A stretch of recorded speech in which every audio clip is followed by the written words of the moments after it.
Coyote Bluffs in 1889 wasn't a place for living, it was a place for scraping by.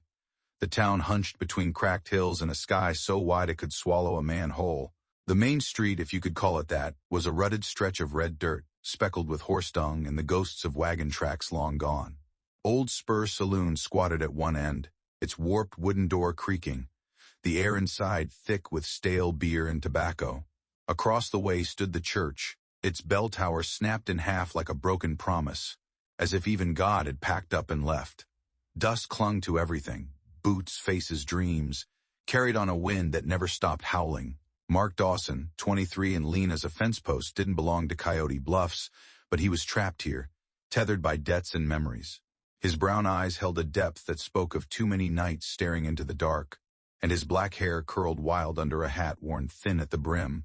His boots, scuffed to hell, carried him from sunup to sundown, branding calves, mending fences, breaking mustangs for whatever ranch would toss him a few coins. Money came quick and left quicker, eaten up by the debts his father, Nathaniel Dawson, had left behind. Mark never complained. Cowboys didn't, not out loud. Nathaniel had been a man of big dreams and bigger mistakes. He'd staked a parcel of land north of the bluffs, built fences before he owned cattle, dug wells when the ground was dry as bone. "This'll be our empire, Mark," he'd say, eyes blazing like a prairie fire. But the storm of '87 tore through, drowning half the herd and dragging the rest into ruin. The bank took the land, the creditors took the rest, and Nathaniel took to whiskey and cards, betting what he didn't have. When he died, Mark was there, kneeling under a lone cottonwood, clawing dirt with bare hands to bury him.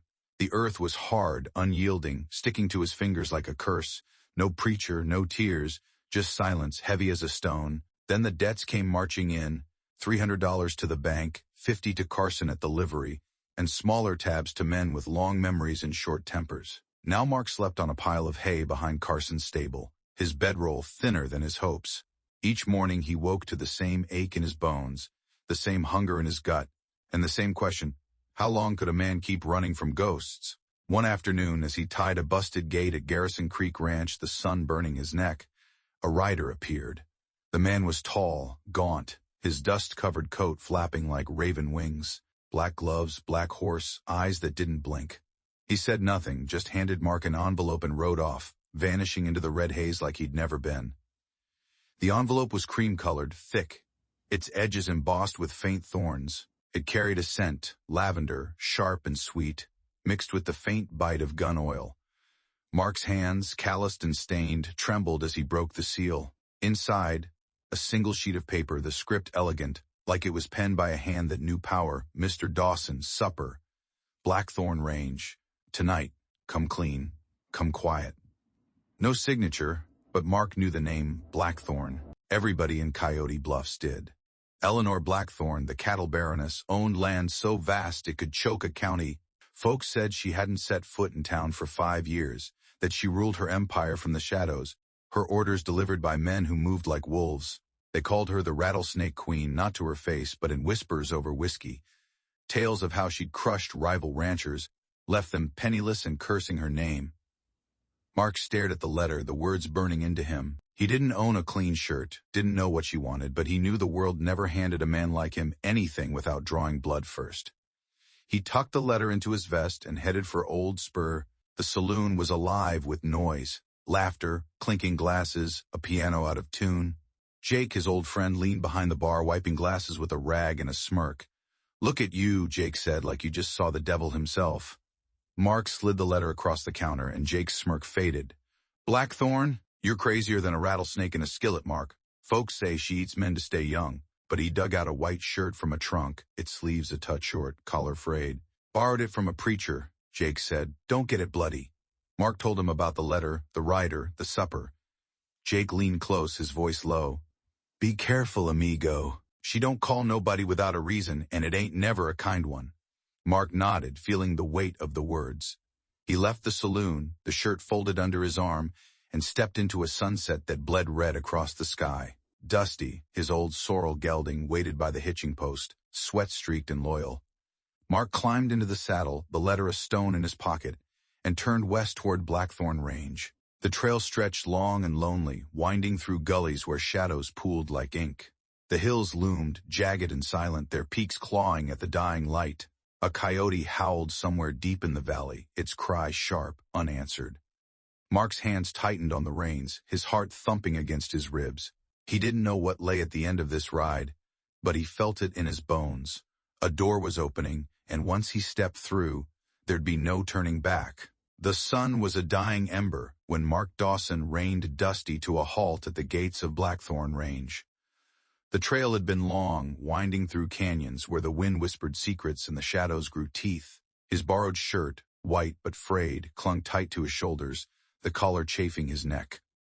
He'd spit-shined his boots and combed his hair for the first time in weeks, but he felt like a colt trying to pass as a stallion. Dusty snorted, sweat streaking his sorrel hide, as tired as Mark but too stubborn to quit. Ahead the gates loomed, iron, black as sin, twisted into thorns that seemed to writhe in the fading light. At their center, a crest, a coiled rattlesnake under a sharp-edged B.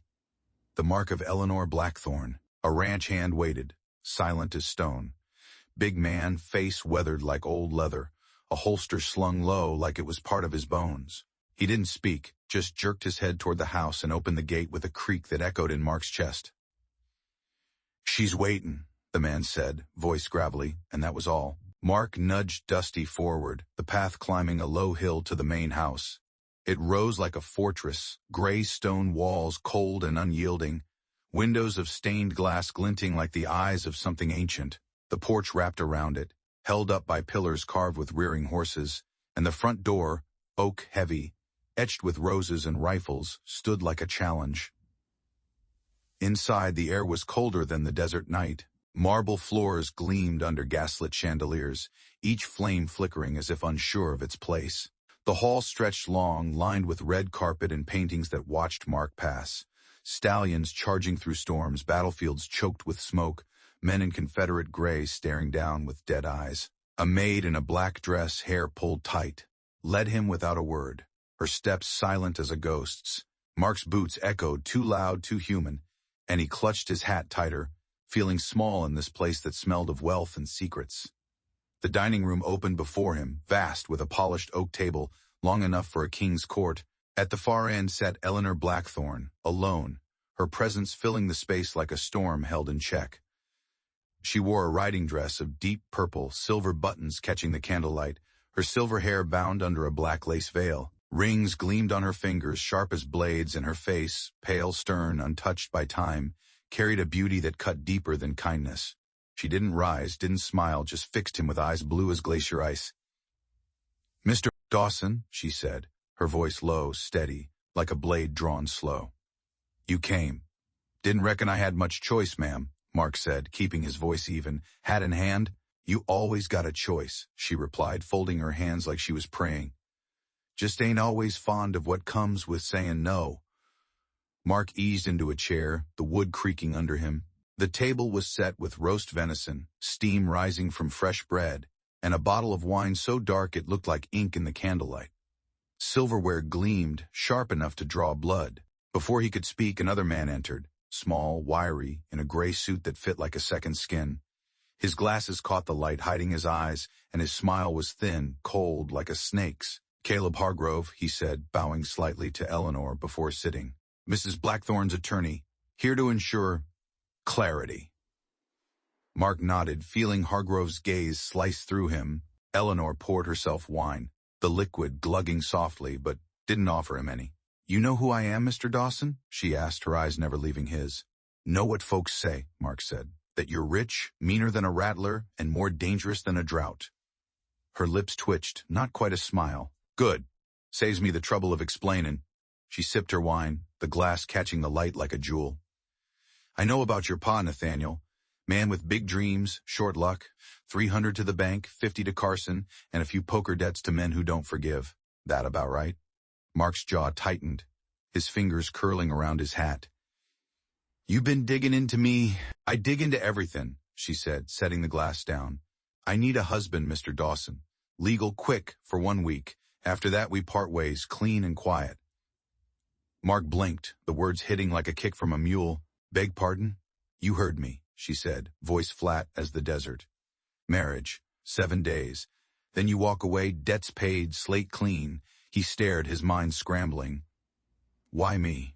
'Cause you're poor, decent, and forgettable, she said, her eyes boring into him. I don't need love.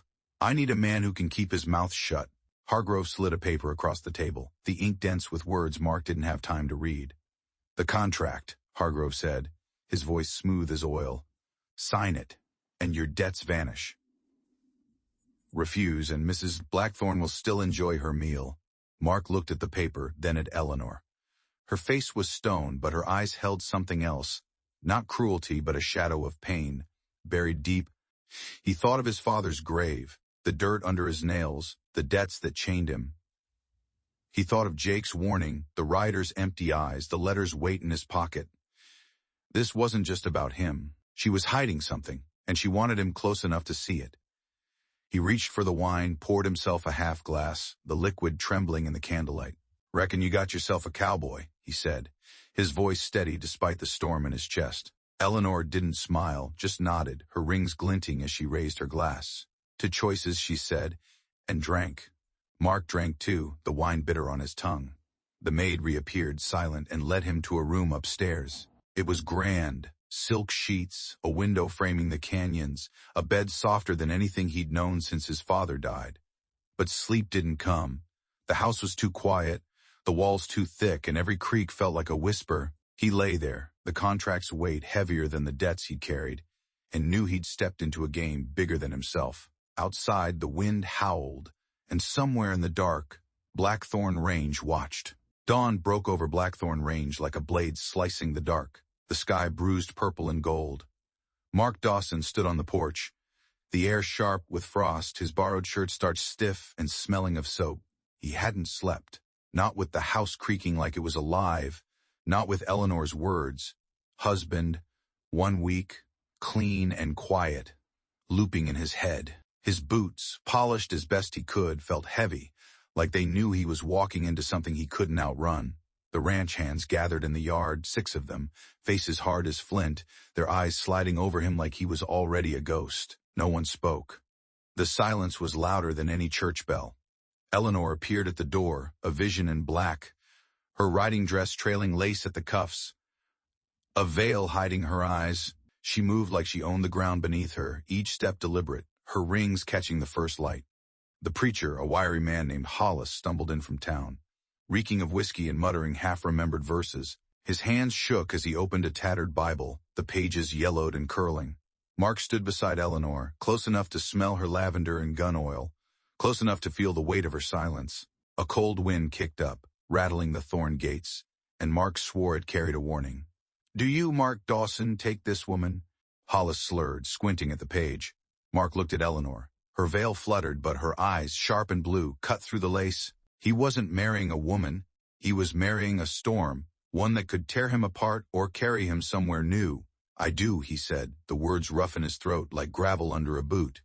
"And do you, Eleanor Blackthorne, take this man?" Hollis asked, swaying slightly. "I suppose I must," she said, her voice flat, final, like a door slamming shut. No kiss, no rings, no flowers, just 2 signatures scratched on a paper Hargrove produced, his thin smile glinting like a blade. The ranch hands didn't clap, didn't nod, just turned back to their work, boots crunching on the dirt. Hollis pocketed a few coins and staggered off, muttering about salvation. Eleanor looked at Mark, her veil lifting in the breeze, and for a moment, he saw something in her eyes. Grief, maybe, or regret.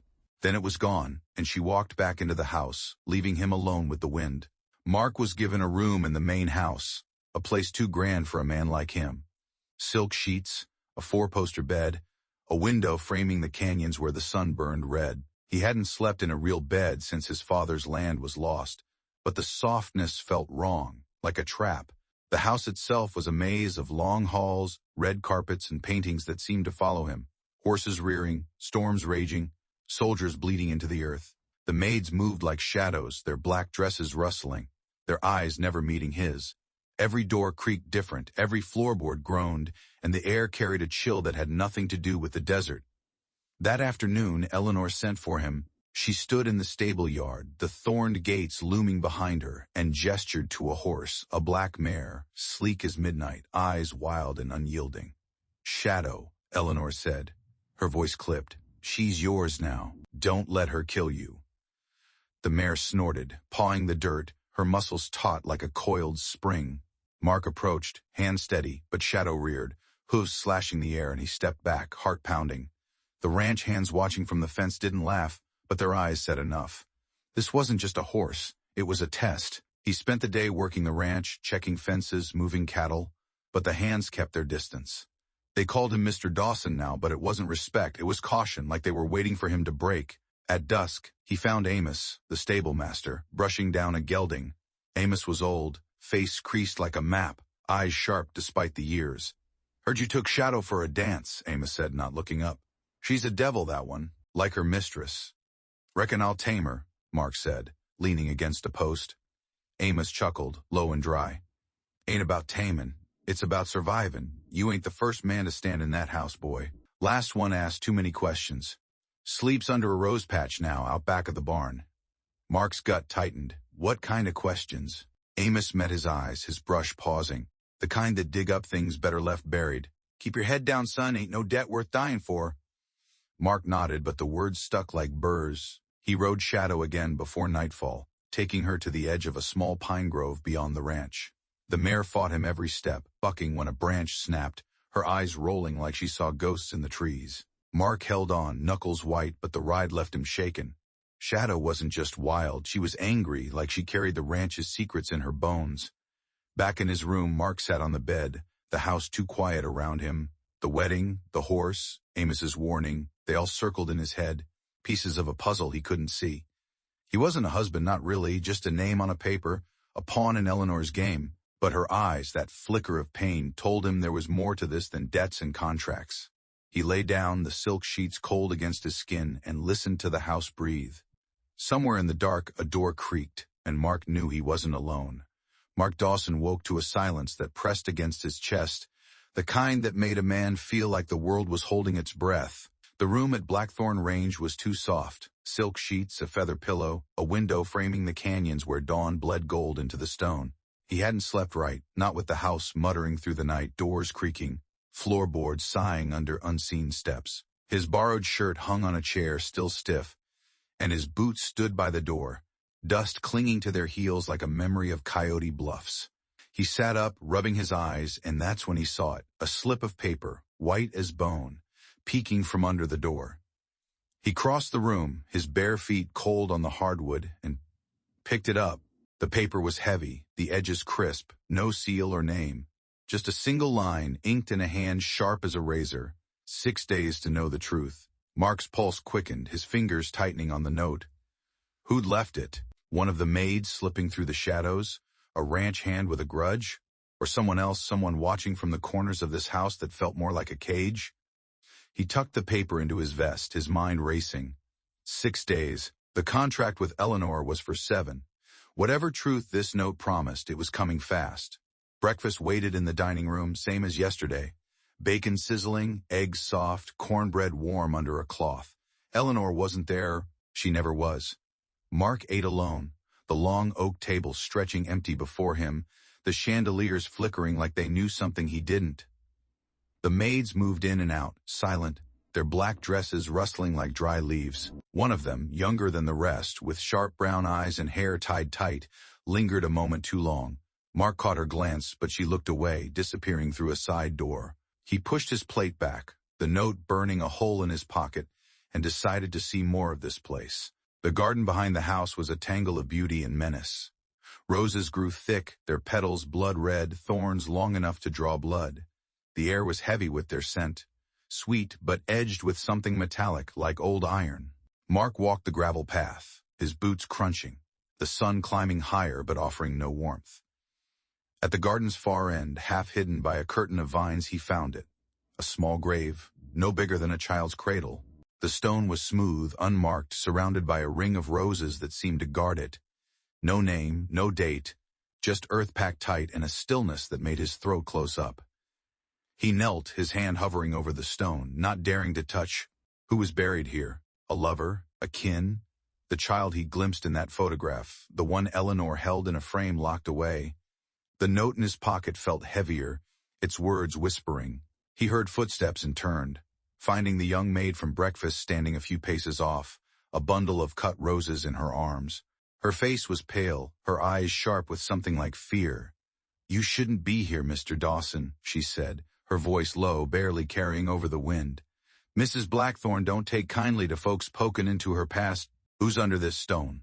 Mark asked, standing, his voice rougher than he meant. The maid, Mary, he remembered her name, mimicked his stance, her lips a tight line. "Some questions ain't worth asking, not if you want to keep breathin'." She laid a rose on the grave, her hands steady despite the tremble in her voice, and walked away, leaving Mark with more questions than he'd started with. He found Eleanor later, on the porch, a glass of wine in her hand, her eyes fixed on the canyons. She wore a gray dress today, simpler, but the rings still gleamed, and her veil was gone, leaving her face bare, stern, pale, with lines that spoke of years spent fighting. Mark cleared his throat, his hat in hand. "Ma'am, I've been riding the fences, checking the herd. Thought you might want to know how things stand." She didn't look at him, just sipped her wine. "I have men for that, Mr. Dawson. You're here for something else." He shifted, the note a weight against his chest. Found a grave out back, small one. "Reckon it's someone you knew?" Her hand froze, the glass halfway to her lips. For a moment her eyes flickered, not with anger but with something deeper, raw. Then it was gone, and she turned to him, her gaze cold as winter. "You're a curious one, ain't you? Mind your work, cowboy. The past don't need your shovel." She walked inside, the door closing with a thud that echoed in his bones. Mark stood there, the wind tugging at his hat, knowing he'd struck something true but dangerous. The house wasn't just watching him, it was hiding something, and Eleanor was its keeper. He spent the day with Shadow, the black mare, trying to break her temper. She fought him, bucking near the pine grove, her hooves tearing earth like she wanted to run from this place as bad as he did. The ranch hands watched, their silence louder than laughter, and Mark felt their eyes like knives in his back. That night, he sat in his room, the note unfolded on the bed. 6 days to know the truth.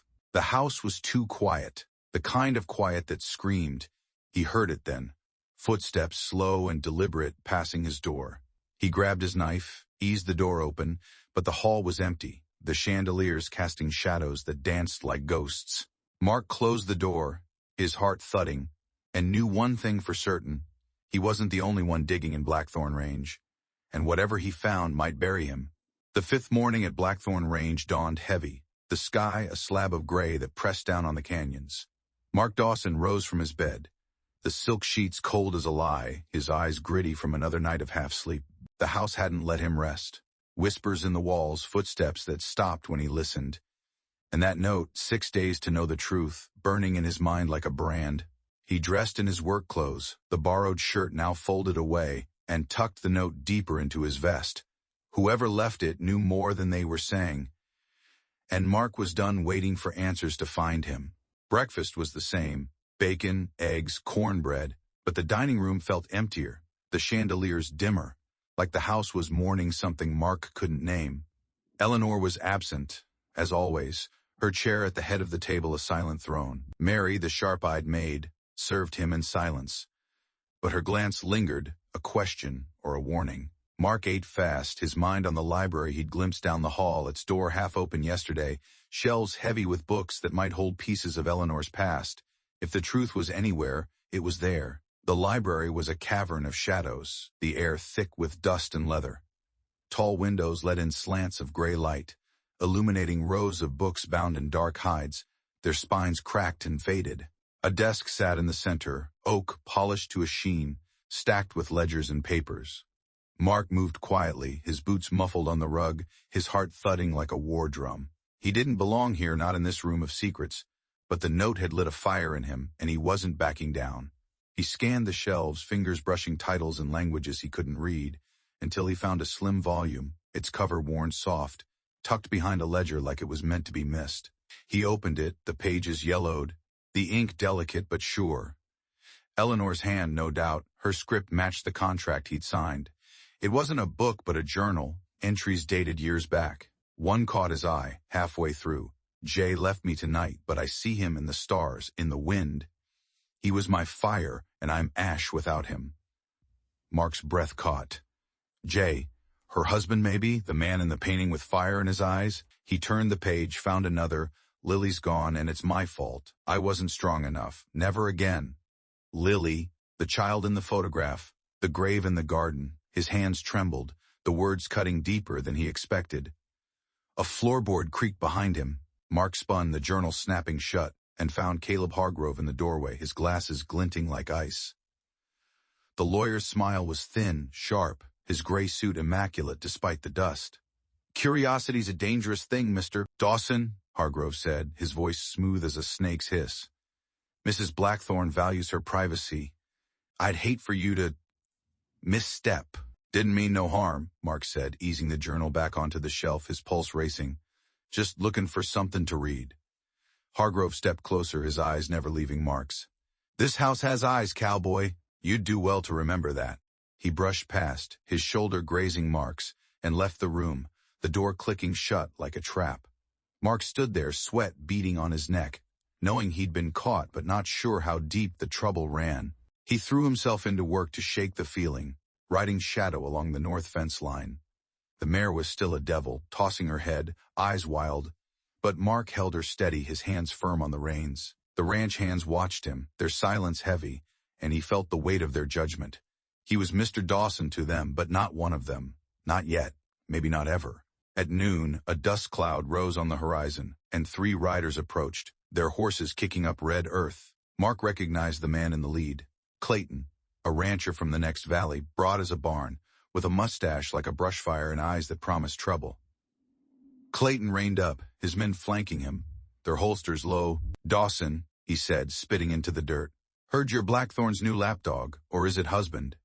His men chuckled, but there was no warmth in it. Reckon that's my business, Mark said, keeping his voice level, his hand close to his knife. Clayton leaned forward, his saddle creaking.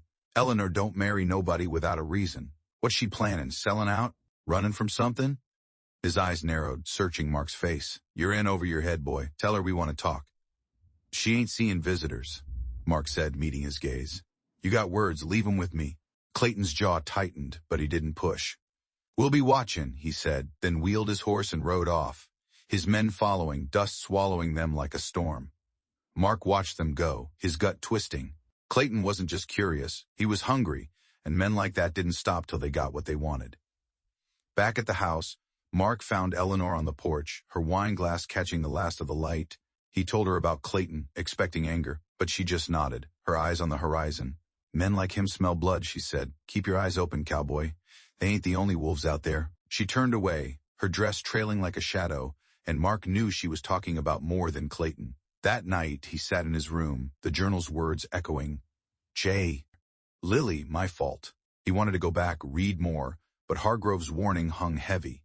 He was a husband in name, a guest in truth, and a fool if he thought he could dig without getting buried. The house creaked, louder now, and he heard it again. Footsteps, slow, deliberate, pausing outside his door. He gripped his knife, but when he checked, the hall was empty, the shadows thicker than before. Mark locked the door, his heart a hammer in his chest, and knew he was running out of time to find the truth, or to escape it. The 6th day at Blackthorne Range broke with a heat that pressed like a fist, the air thick and still, like the desert was holding its grudge. Mark Dawson woke early, his body aching from nights of broken sleep, his mind tangled with the journal's words, Jay, Lily, my fault, and the shadow of Hargrove's warning. The note from yesterday, 6 days to know the truth, lay folded in his vest, its edges worn from his fingers tracing the ink. He dressed in his work shirt, the fabric rough against his skin, and stepped into the hall where the house felt alive, its walls whispering secrets he couldn't yet hear. He skipped breakfast, too restless to sit under the chandelier's cold gaze, and headed for the stables. Shadow, the black mare, greeted him with a snort, her eyes glinting like she knew more than she let on. Mark saddled her, his hand steady despite the fire in his gut, and rode out to check the south pasture. The ranch hands were already there, moving cattle, their voices low, their eyes sliding past him like he was a stranger. He felt their weight, the unspoken challenge in their silence, and it set his teeth on edge. Silas was the one to break the quiet. A broad man, built like a bull, with a scar running from ear to jaw, he rode up close, his gray gelding crowding shadow. "Mr. Dawson," Silas said, the title dripping with mockery. "Fancy man now, ain't you? Married to the queen herself. What's a drifter like you doing playing house?" Mark kept his eyes on the herd, his voice low. "Doing my job, Silas. Reckon you ought to do yours." Silas laughed, sharp and mean. "Job? You ain't one of us, boy. You're her pet, strutting around till she's done with you. Ain't the first, won't be the last." He leaned closer, his breath hot with tobacco. "What's she paying you to warm her bed?" Mark's hand was on his knife before he thought, the blade half drawn as he turned in the saddle. "Say that again," he said, his voice a growl. "And you'll eat dirt." Silas grinned, dismounting, his boots hitting the ground hard. "Try me, cowboy." The other hands stopped, forming a loose circle, their faces blank but hungry. Mark swung down, shadow sidestepping, and squared off. Silas lunged first, a meaty fist aimed at Mark's jaw. But Mark ducked, driving his shoulder into Silas's gut. They hit the ground, rolling in the dust, fists flying, grunts echoing. Mark landed a solid hit to Silas's cheek. Felt the sting in his knuckles, but Silas roared back, his weight pinning Mark for a moment. "Enough!" Amos's voice cracked like a whip. The old stablemaster pushed through, his eyes blazing. "You want to kill each other, do it off her land. Silas, back to work. Dawson, walk it off." Silas spat blood, glaring, but he mounted and rode away, the hands following like wolves called to heel. Mark stood, wiping dust from his face, his ribs aching. Amos grabbed his arm, his grip iron. "You got grit, boy, but you're stirring a hornet's nest. Silas ain't wrong, you ain't the first man she brought here. Last one didn't last a month." "What happened to him?" Mark asked, his breath still ragged. Amos's eyes darkened. "Asked too much, saw too much. Ended up gone. You keep poking, you'll find the same." He let go, turning back to the stables, but his words hung heavy, like smoke after a fire. Mark spent the afternoon alone, checking a water pump near the pine grove.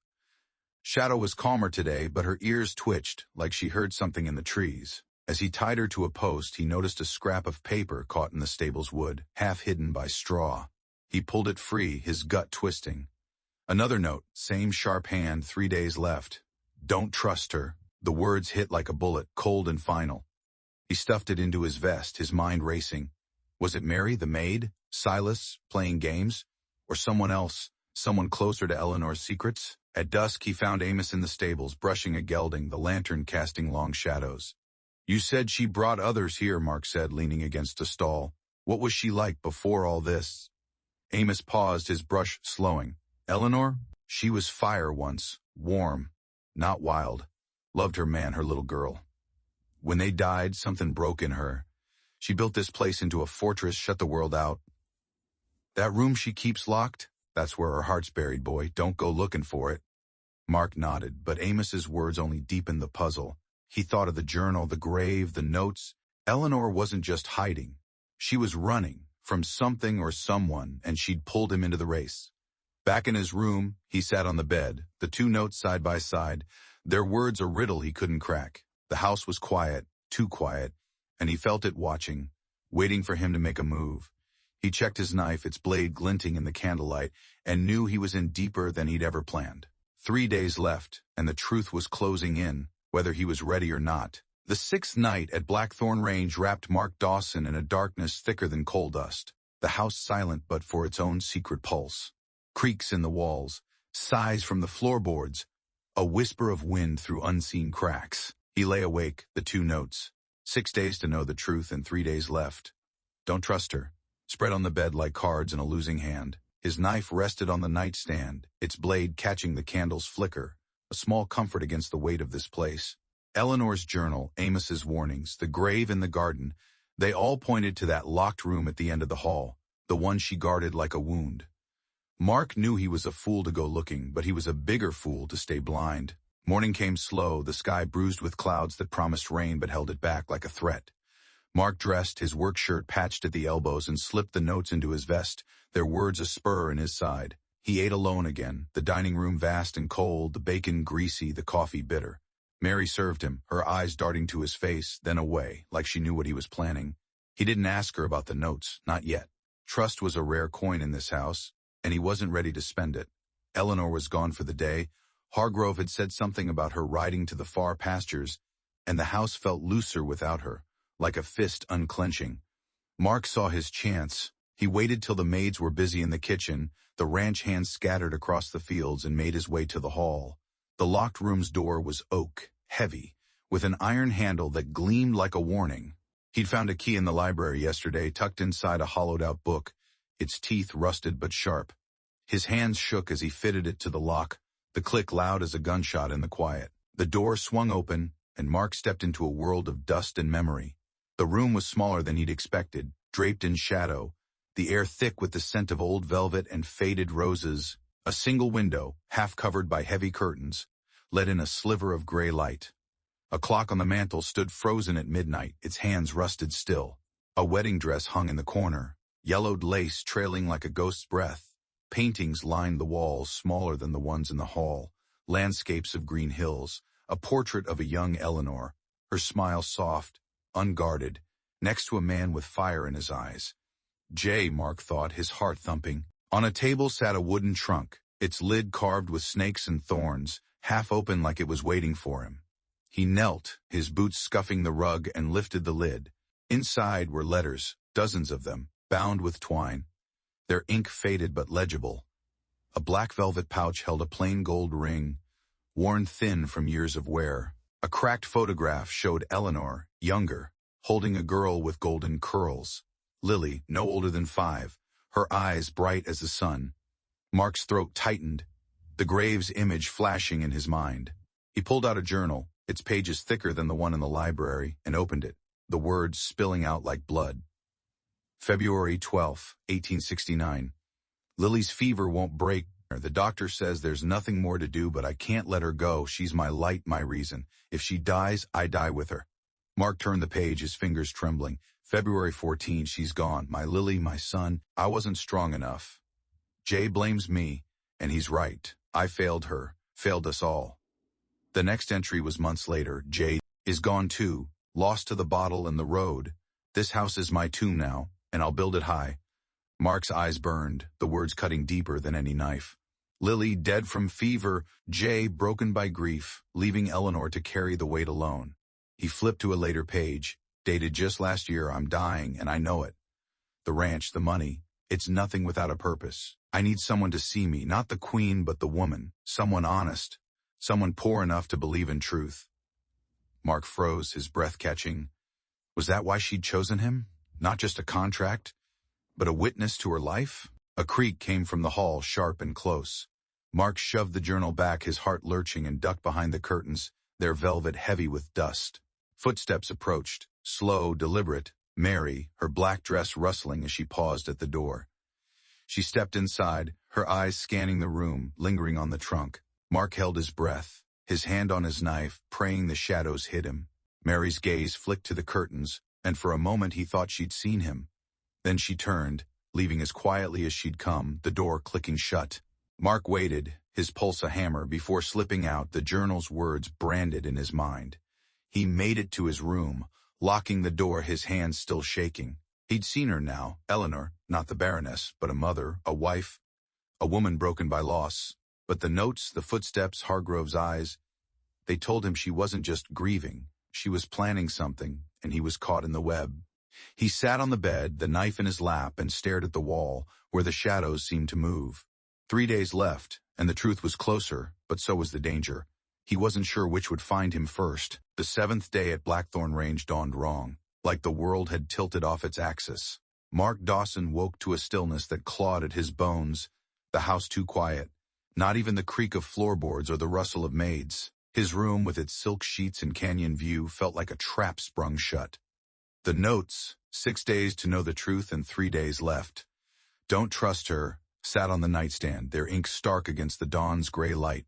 His knife was close, its handle worn from his grip, but it felt useless against the weight of this place. Eleanor's journal, her words about Lily and Jay, burned in his mind, and he knew today was the end of something. Maybe her game, maybe his life. He dressed fast, his work shirt damp with sweat despite the morning chill, and stepped into the hall. The house was empty, doors ajar, windows open, a hot wind slinking through like a thief. No breakfast waited in the dining room, no Mary with her sharp eyes, no ranch hand's boots echoing in the yard. He checked the porch, found Eleanor's wine glass from last night, half full, abandoned on the railing. The stables were bare. Shadow and the other horses gone, their stalls yawning. Mark's gut twisted. Blackthorn Range wasn't just quiet, it was holding its breath, waiting for him to make a move. He headed for the locked room, his boots loud on the marble floor, the key from the library heavy in his pocket. The door stood at the hall's end, oak and iron, but today it was different, unlocked, cracked open, a sliver of shadow spilling out. Mark's heart thudded, his hand hovering over the handle. Was this a trap, a test? He pushed the door wide, the hinges groaning, and stepped inside. The room was as he'd left it, dusty, heavy with memory, but the trunk was open wider, its contents spilling like a confession. The clock still stopped at midnight, the wedding dress swayed faintly, and the portrait of Eleanor and Jay watched him, their eyes alive with secrets. Mark knelt by the trunk, his hands steady despite the storm in his chest. The letters were there, the photograph of Lily, the gold ring in its velvet pouch. But on top, new, was a thick packet of papers, stamped with a wax seal. A D.I. shook, its pages dense with legal script. Eleanor's signature curled at the bottom, bold and final, leaving everything, land, cattle, coin, to Mark Dawson. His breath caught, the weight of it crushing. Why him? A cowboy, a drifter, a man with nothing but debts and a dead father's dreams?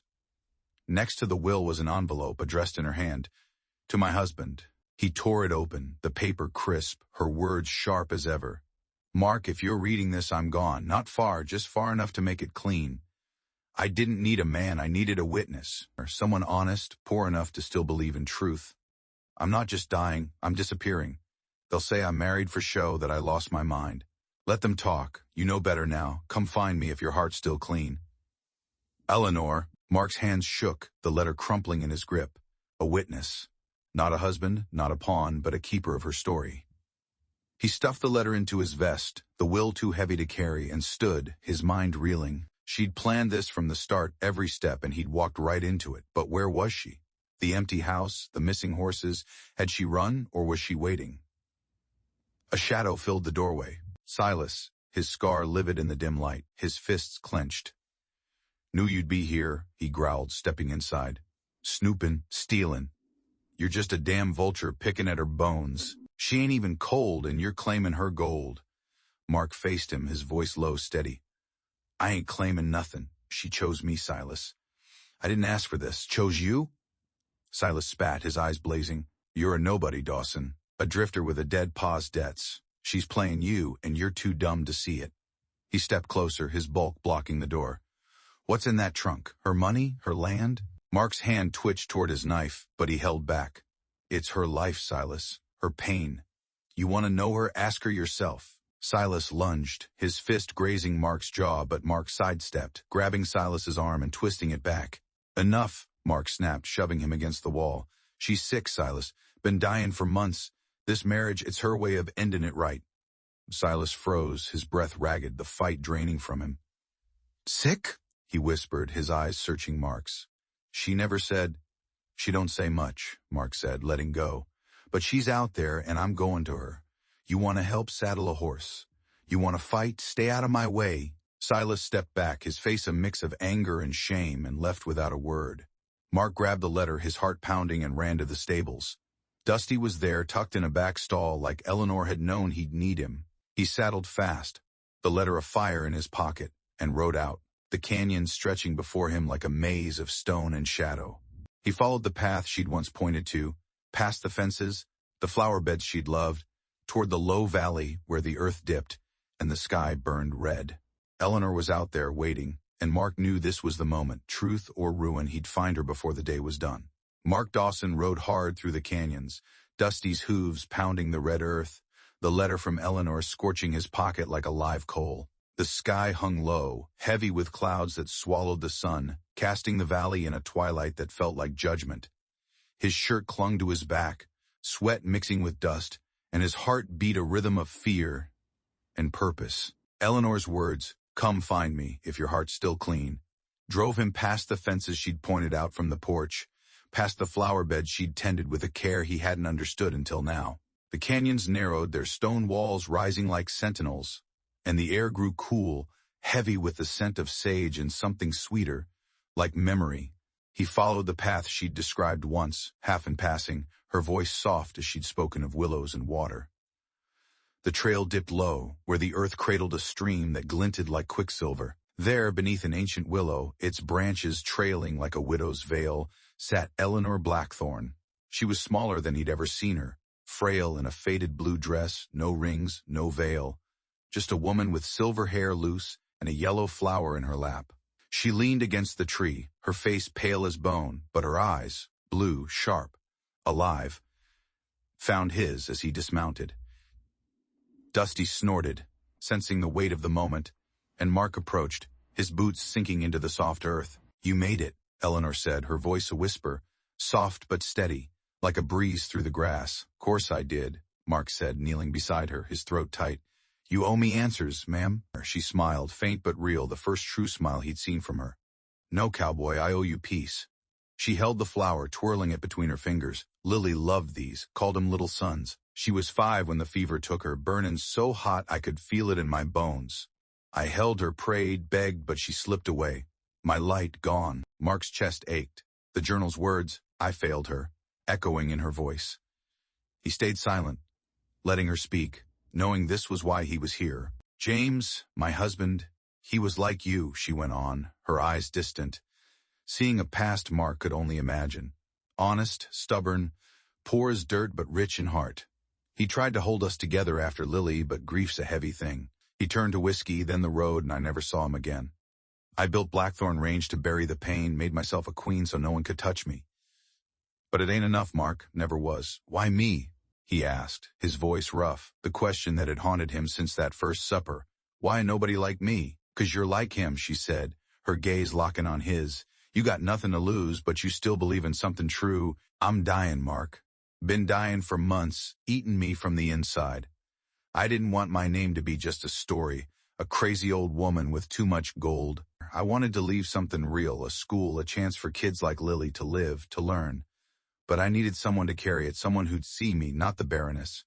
Mark's hands clenched, the letter's weight grounding him, the will. "You gave me everything. Why?" "'Cause you'll do right by it," she said, her voice firm despite its weakness. "You buried your pa, carried his debts, never broke. You're stronger than you know, cowboy. The ranch, the money, it's yours, but it's for them, the kids. Build the school. Let my name mean something good." He nodded, his eyes burning, the promise settling like a stone in his chest. "I will, I swear it." She reached out, her hand cold but steady, and squeezed his. "Good," she whispered. "Now let me rest." Her eyes closed, her breath slowing, and Mark watched the life slip from her, gentle as a sigh. The sun broke through the clouds, a single ray piercing the willow's branches, bathing her in gold. Her face softened, the lines of pain easing, and a smile lingered, faint as a memory. A meadowlark sang, its notes clear in the stillness, and Mark knew she'd found the peace she'd given him. He sat there, her hand in his, until the light faded. The stream's murmur, the only sound. Eleanor Blackthorne, the rattlesnake queen, was gone. But she'd left him more than land or gold. She'd left him a purpose, a weight he'd carry for her. He stood, his legs unsteady, and looked at the flower in her lap, its petals bright against her blue dress. He left it there, a piece of Lily, a piece of her, and mounted Dusty, the letter in the will heavy in his vest. The ride back was slow, the canyon silent, the sky clearing to a deep blue that felt like forgiveness. Mark didn't know what waited at Blackthorn Range, Silas's anger, Hargrove's schemes, Clayton's wolves, but he knew he wasn't the same man who'd ridden in 7 days ago. Eleanor had seen him, chosen him, and he'd honor her, not with words but with deeds. The willow stood behind him, its branches swaying, and as he crested the hill, Blackthorn Range came into view, no longer a fortress but a legacy, one he'd shaped with his own hands. Mark Dawson stood under the willow, the earth soft beneath his boots, Dusty grazing quietly by the stream. Eleanor Blackthorne lay before him, her blue dress smoothed, the yellow flower tucked into her hands, her face peaceful in death as it had never been in life. The sun climbed high, its light filtering through the willow's branches, painting her silver hair gold. No preacher, no crowd, just Mark, a shovel, and a promise heavier than the dirt he turned. He dug deep, the ground yielding like it knew her, and laid her to rest where she'd chosen, the stream's murmur a quiet hymn. He piled stones over the grave, each one a vow, to her, to Lily, to the school she'd dreamed of. When it was done, he stepped back, hat in hand, and let the wind carry his grief. Blackthorn Range was different when he returned. The house no longer a fortress but a shell, its shadows softer, its silence less cruel. The maids were back, Mary among them, her eyes red but her chin high. Silas and the ranch hands worked the fields, their glances wary but not hostile. Hargrove waited in the dining room, his glasses glinting, the D.I. chook spread before him like a map to a new world. "She left it all to you," he said, his voice clipped. "Land, cattle, accounts. More than you'll ever spend. But there's talk in town, Dawson. They're calling you a gold digger, saying she was mad."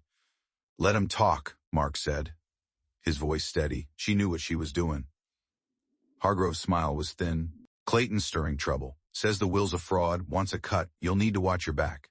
Mark nodded, the letter from Eleanor safe in his vest, her words. Build the school, a fire in his chest. He didn't care about the gold or the land, only the promise. He rode into Coyote Bluffs the next day, the town's dust choking the air, its eyes sharp with suspicion. Old Spur was buzzing, Jake behind the bar, his smirk gone when he saw Mark. "Heard you're king of Blackthorn now," Jake said, pouring a whiskey. "Clayton's telling folks you tricked her. Says you ain't fit to run a ranch, let alone her empire." "Clayton can say what he wants," Mark said, pushing the glass back. "I ain't here for whiskey. I'm building a school, Jake. For kids like she wanted."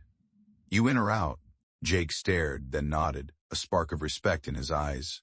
"In, amigo, but Clayton's got men and they don't talk. They shoot."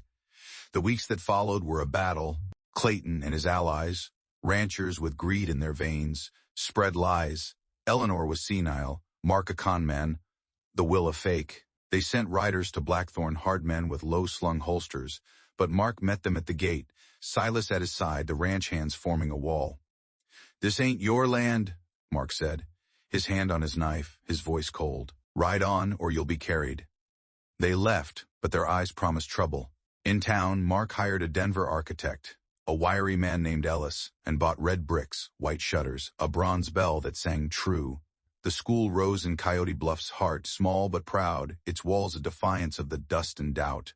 The townsfolk wavered, some swayed by Clayton's poison, others curious about the cowboy who'd married a queen. Mark worked alongside them, hauling bricks, painting walls, letting kids scrawl their names in the wet plaster.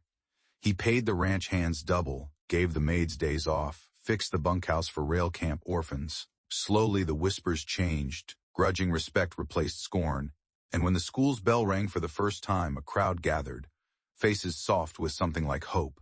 Mark taught the first class himself, a dozen kids crammed into desks, their eyes wide. He wasn't a scholar, but he knew numbers, history, and how to ride with honor. He told them about Eleanor, not the rattlesnake queen, but a woman who'd lost everything and still built something good. One girl, Sarah, with golden curls and a smile like sunlight, stayed after class clutching a yellow flower. "Is this a little son, Mr. Dawson?" she asked, her voice small. He knelt, his heart catching, seeing Lily in her face. "Sure is, Sarah, and you're one too," she beamed, running off, and Mark knew Eleanor was watching, her smile in the wind. Months passed, the school growing, its bell a heartbeat for Coyote Bluffs. Clayton backed off, his men quiet, the town settling into a new rhythm. Mark rode to the Willow often, alone, sitting by Eleanor's grave, the stones worn smooth by his touch. He talked to her, his voice low, telling her about Sarah, the kids, the way the ranch hands called him boss now without sneering. "Still don't understand it all," he'd say, the stream glinting behind him. "But I'm not included in Count Eleanor Blackthorn's school for frontier youth," in iron letters above the door, a beacon in the dust. He started a journal, writing by candlelight, lessons from her, honesty, purpose, the weight of a name. The ranch thrived, not for gold but for the kids who'd never know hunger like he had. At dusk he'd ride to the Willow, the canyons glowing red, and tip his hat to her grave, not mourning but honoring. The grass whispered, the meadowlark sang, and Mark Dawson, cowboy, husband, heir, knew he'd found his place, not in the land but in the laughter of children, the quiet truths passed from one dusty soul to another.